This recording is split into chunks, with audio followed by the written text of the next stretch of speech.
Okay, so this design is similar to the last one with the curved fin, except it has a little bit steeper angle of attack to the water. So as it passes through, you can see the water will rush over the back of the fin, and this side captures the air, but also has an angle so the air can go off of that a little bit. It's not a big cup. Anyway, let's try this one.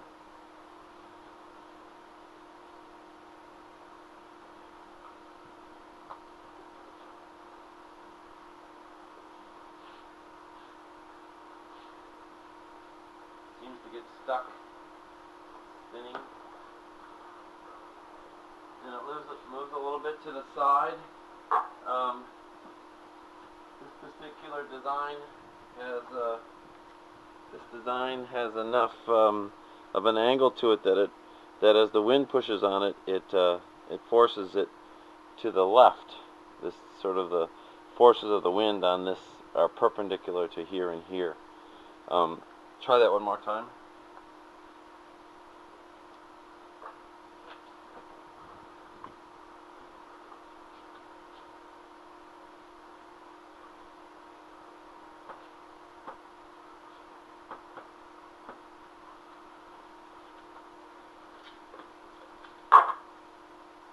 Still takes about 10 to 12 seconds for it to go across the pool.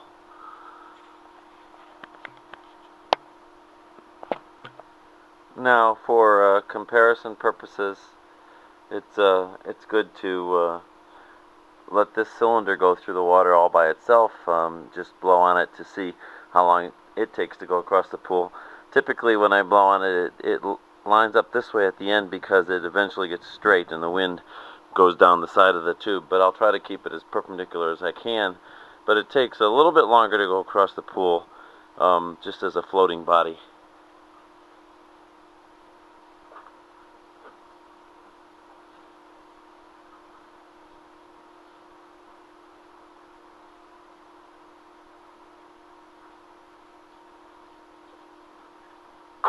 That one went sort of across the short side of the pool. It took about the same amount of time as the ones with fins do to go across the full length of the pool.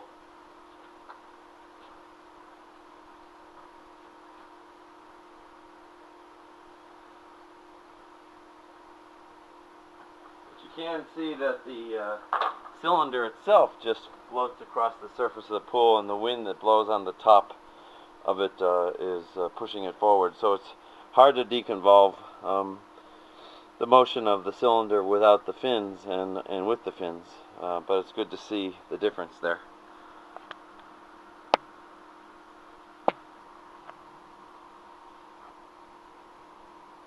And now we'll try the last two designs, or the ones that I had shown before.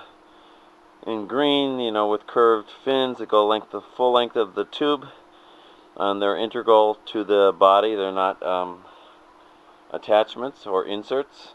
And then the last one will be this design that had the curved fin on the edge, but it went spirally down the length of the body, so it looks more like a propeller. This one, in my opinion, is the one that actually moves through the water the quickest, although it does move side to side because the propeller action tends to force the body to the right. Or you could think of the perpendicular forces to this curved surface are always pointing a little bit to the right, so it makes the whole body move right as it goes through the water. This one always has perpendicular forces on the fin that are pushing it forward in a straight fashion.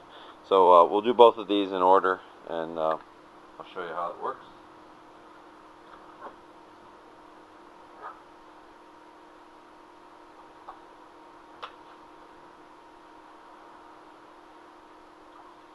This one doesn't like to get started very quickly, but once it gets going, it will spin and move. I think it might move through the water a little bit faster than the ones with just a smaller amount of fin on each end because it has more surface. We'll try the last one.